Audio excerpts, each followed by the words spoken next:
And now, a thought from man. I'll admit, when I first heard they were doing a Big Hero 6 series, I was a little bit happy, honestly. I thought, hey, this is actually great. You know, the movie didn't really flesh out the characters that well, so the series can help pick up the slack on that front. And after finally seeing the series premiere, it honestly held up pretty well. I thought this is a great start to a good series. I think this can actually have a lot of great potential to it, and I'm honestly excited to see where they go from here.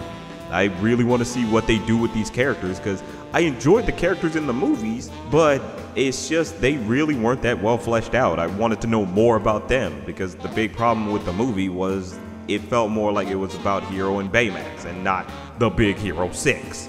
So with this series, I'm sure they're going to be able to focus on all the characters now, and I'm excited to see where they go with this. To the power of 6! La la la la la la. The thing about this Big Hero 6 series is that it's based on a movie which was based on a comic book by the Ben 10 creator Man of Action. That's kind of the weird thing about it. And there are clearly significant changes, because in the comic book the characters were all Japanese. But for the movie they decided, let's change it and make them a more diverse cast. And I was thinking, okay, that's a little weird, but it kind of works in this sense. It kind of adds more variety. I'm not too upset on that front, save for some of the characters though. Mainly the character of Wasabi. He's black, but his name is Wasabi. It's like, okay, that's a little weird. Then they also have the character Honey Lemon, who is supposed to be Hispanic, but doesn't really look like it. It's like, that's kinda weird. I mean, Hispanics can have different looks, so I guess that's kinda okay in that front.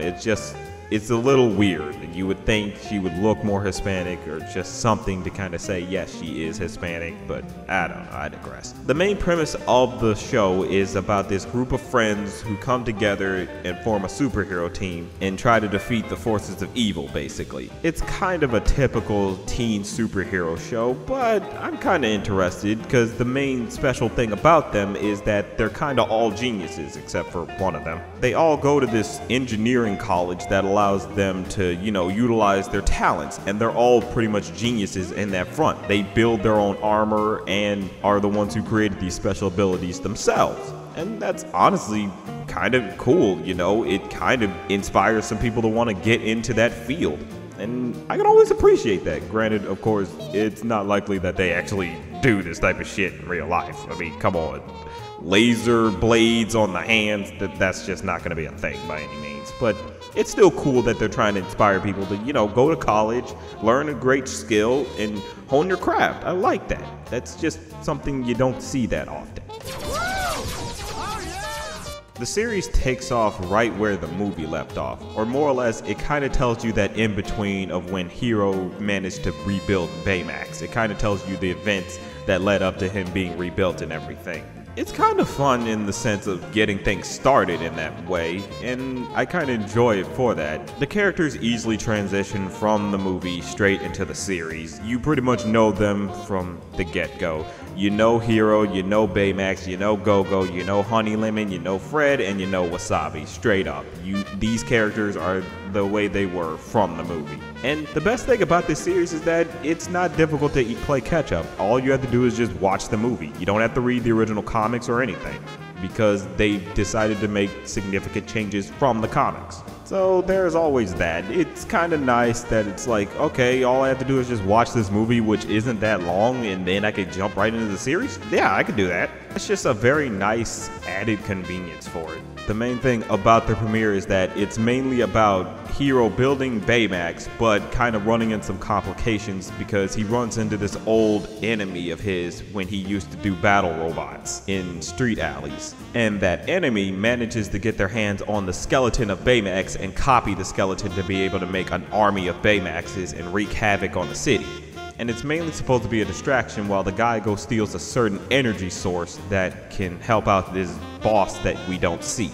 but seems like it's supposed to be the big main villain of the series. So that's kind of the best thing about it. It opens the door for potential as it goes along. We get introduced to these new elements, and we're kind of interested to see where the series goes with it. And I always like that when it comes to starting out a series based on a movie, to show we got some stories planned.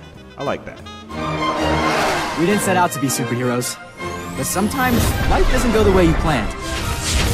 The good thing is, my brother wanted to help a lot of people, and that's what we're gonna do. Who are we? Big Hero 6. The series is developed by some pretty major veterans of Disney shows, particularly Kim Possible. The two creators of Kim Possible, Robert Scully and Mark Corkle, they're the ones who are developing this series, and they also wrote the movie Sky High, which is honestly underrated in my opinion. That was actually kind of a pretty nice and pretty original movie in my eyes. They kind of did it pretty well. But I digress. These guys really understand how to write teenage superheroes, so for this series to be developed by them, I'm really interested to see where they go with this. I really enjoyed Kim Possible, and to see them working on this, I'm like, okay, let's see where you go. And after seeing the series premiere, I'm like, okay, I'm interested. I want to see where you take this. In fact, I'm hoping they take elements from the comic books and put their own nice spin to it. This really is something I'm pretty excited for. And hey, maybe they decide, hey, let's throw Kim Possible into the mix and kind of have a team up going. I mean, I'd like to see a special of that. I'm serious. I want to see a Big Hero 6 Kim Possible team up. That just seems so sick. And hey, it could be like a continuation of the series in a sense by showing us where Kim is in terms of college life. I think that'd be pretty fucking sweet. But who knows? It's all up to them as to what they choose to do with it. But I'm just kind of hoping here, man. I really want to see that. Okay, I'm in. One sort of interesting thing about this series is that they decided to get back a good chunk of the original voice cast from the movies, with the exception of 2 actors. It's kind of great that they were able to get back a good chunk of the cast for this series. Ryan Potter returns as Hero, who kind of plays that awkward, weird kid as always. Scott Adsit returns as Baymax, who is just great as that lovable robot. He just does a great job. Jamie Chung returns as Go-Go, and she's good. Genesis Rodriguez returns as Honey Lemon, and she plays her part just well. The only 2 characters who got replacement actors was Wasabi and Fred. Wasabi was played by Damon Wayans Jr. in the movie, and he's replaced by Corey Payton, who we all know as Cyborg on Teen Titans, or to a lesser extent, Teen Titans Go. And honestly, I think that kind of works to his favor. You know, he plays Wasabi pretty well. He still plays that sort of big coward, but will easily step up to the plate when that adrenaline hits him. It's like, okay, he does a good job there. I kind of like what he's doing.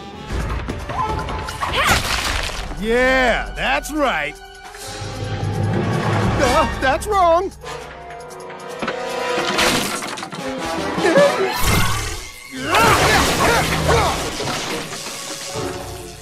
Adrenaline's back. And then there's Fred, who was played by TJ Miller in the movie, and is replaced by Brooks Wheeling.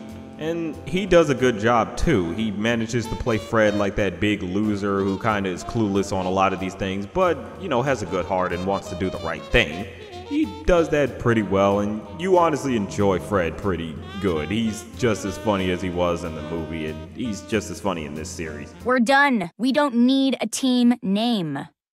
So yeah, the team name is Big Hero 6. Everyone loved it, unanimously, I might add. Ow! I was alerted to the need for medical attention when you said... I'm okay. And a sort of surprising thing was they got Maya Rudolph to return as Cass, or Aunt Cass in this sense. And I was kind of surprised. I was like, oh wow, they got Maya Rudolph to come back for this? Wow, I'm kind of surprised. She was honestly kind of great, and I love her in this series because she's just so fun and energetic. I kind of enjoy her character a lot. So I'm happy they got Maya Rudolph to come back for that. Honestly, the cast in general is great. They're all doing a great job, and you're going to enjoy their performances very much. Dolphin say tuna nachos coming through. Hot plate. Really hot plate. Just keep the kitten mitts on for a while, will you? Refill alert. On it. Ketchup bottle down. On it. Giant train dirty dishes. Not on it. Come on, Cass. Lift with your knees. Oh, and your back. And your arms. And any other parts that want to be. Whoa! Wait, what? The animation sort of has a slight hint of the art style of American Dragon Jake Long. More of the second season, that is, in that they kind of have these sharp edges with a bit of the smoothing of the outlines or the smoothing of the characters, and I kind of like how they go about that. I kind of enjoy it. And the best thing about it is Big Hero 6 was basically a Marvel property, but they decided let's not animate it like the Marvel TV shows, you know? Otherwise it would have looked generic and a lot of people would have probably been very turned off by it and probably wouldn't have watched at all. So I'm kind of happy with the route they took with the art style. I kind of enjoy it in this sense. And I also kind of enjoy how they go about their humor. It's also a bit reminiscent of Kim Possible, you know? But a lot of that humor does sort of come from Fred being such kind of a goofball. But other characters get good, funny lines too, so it's not like it's Jar Jar Binksing this or anything like that. It's still pretty funny humor, and you're gonna enjoy the characters just as well, because they get some good lines in too, and I like that nice balance. So, what I'm hearing is, we're all fully committed to being a super team and we'll sign legally binding contracts to that effect. Fred, how about this? To the power of 6! To the power of 6! To the power of 6. This is honestly a great way to flesh out the franchise and let us get to know these characters a lot better. The movie honestly wasn't the best portrayal. It honestly should have been called Hero and Baymax rather than The Big Hero 6, because you really didn't get The Big Hero 6. You more or less just got The Big Hero 2, if anything, with a few friends helping out. We didn't really get to explore their backstories or anything, and I like that this series will be able to give us that focus. And I honestly enjoy the characters. They're all great, and I can't wait to see more from them. And one thing I'm really hoping is the characters from the comics make their way into this series. I feel like that could be very fun and enjoyable. Granted, some of the characters might not, because in the comic books they had Silver Samurai, but he's an X-Men character, so it's not likely he might show up. That's kind of the sad part of it, but who knows, maybe in the future, who knows. But one thing I do hope is maybe we also get some Marvel superheroes to show up. You know, I'd like to see Captain America or Spider-Man or Iron Man come in and kind of help them. It'd be kind of fun, you know, I think they could do something with that. And the major crossover I really do have my fingers crossed for is Kim Possible. I want to see that. I mean it. I really want to see Kim Possible come into play here. I feel like that'd be fun as hell. I want to see that, man. Do it, Disney. Do it. I demand you to do it. But that's just a thought. We gonna have nobody, so you